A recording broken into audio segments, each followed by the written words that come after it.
Yeah, dito ako napadpad sa Nueva Ecija, Science City of Muñoz.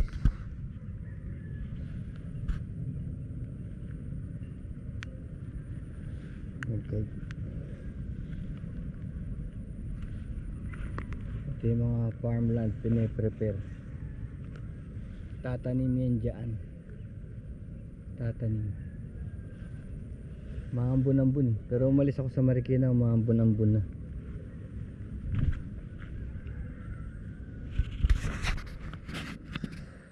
Yan.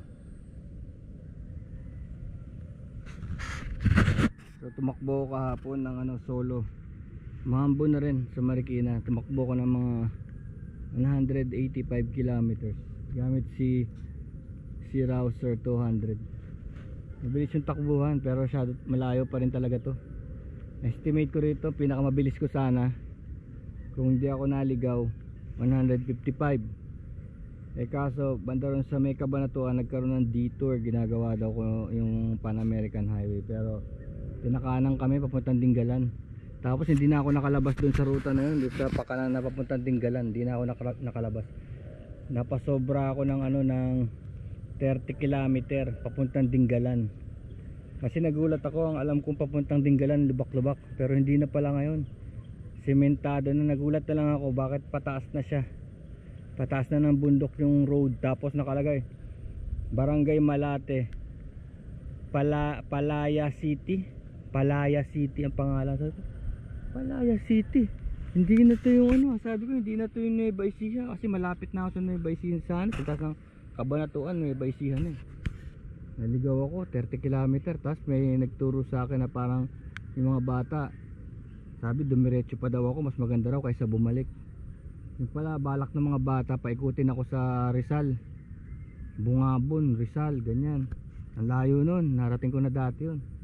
Tapos sabi pa ng mga bata na pagtanungan ko, medyo teenager na rin eh, ano daw, 3 oras para takbuhan. Sabi ko grabe naman, 3 oras, ang layo nun.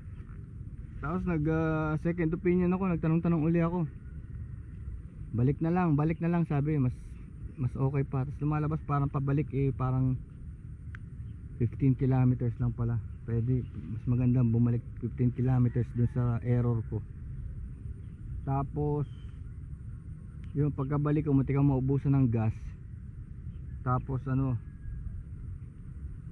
buti na lang marami ng mga ngayon, mga gasoline station, lalo na rito sa area na to. So nag-a-alarm yung motor tut tut tut tut. Cabo, napunta ako sa Cabo, Cabanatuan. Tapos yun, okay na, takbo na uli. Okay si Enes, matulin no? Nakaka-nervous din, ginabi ko, inabot akong 6 hours para tahakin yung 185 kilometer no? First time ko nagawa yun. Yung huli lang talaga yung nag-solo ko na ganyan, yung yung sa Petron Run. Kasi nagtapos yung Petron Run ng 2012 sa Baguio eh. So kailangan kong umuwi from Baguio to Manila. Kaya pala yung ibang batikang rider doon nagpapamadaling araw kasi natapos yung event namin lunchtime. Tapos sabi ng ibang rider doon, naku, tatambay muna kami sa Burnham Park, tapos sa madaling araw na kami tatakbo. It's best talagang tumakbo ng madaling araw kasi pagka ordinary hour na ganito, sayang lang maubos lang oras mo, tsaka mabibwisit ka lang, kaka-overtake, kakasingit, ganun ang haba-haba. Isipin mo yung Baguio, ilan yun? Nasa 300. Isipin mo, titira ka ng 300 tapos singit ka na singit in various weather conditions, no? Tapos in various weather conditions, tapos singit ka pa na singit, no? Ang gulo-gulo, asang init pa, minsan gugutumin ka pa. Tsaka I'm talking about extreme minsan sobrang init, tatakbo ka, hindi ka gaya na madaling araw, wala ka ng problema na ganun. Kailangan mo na lang talaga yung utility light, yung LED lights, extra LED, auxiliary LED, yun na lang kailangan mo para para makita mo yung gabi. Meron akong ginawa dyan sa motor ko eh. Ano, gumana naman siya, kaya lang hindi siya pulido eh, naka-X eh, naka-X. Nung in-install ko, nakita ko yung mga LED niya naka-X. Kaya gumana siya, kaya lang kulang eh, no? Doon sa gitna ng X, walang masilayan. Pero gumana siya. Ewan kung i-adjust ko pa yun. Kasi yung isang video ko na X Night Rider, ano eh, nag-hit eh. Ang title niya X Night Riding, X Night Rider kasi nga X.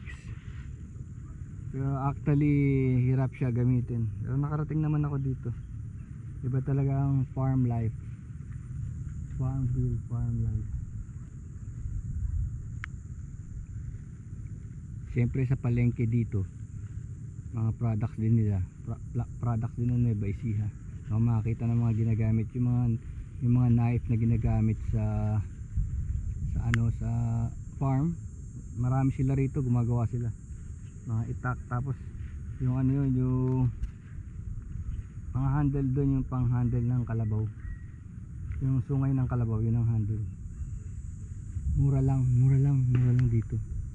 Kung sa Maynila makukuha mo yun ng 500, 600, dito makukuha mo lang yun ng 250, 300. Yung mga bolo, yung mga jungle bolo, knife na ginagamit nila. Baka babalik tayo ng Maynila, tatakbo uli tayo ng gabi uli, solo.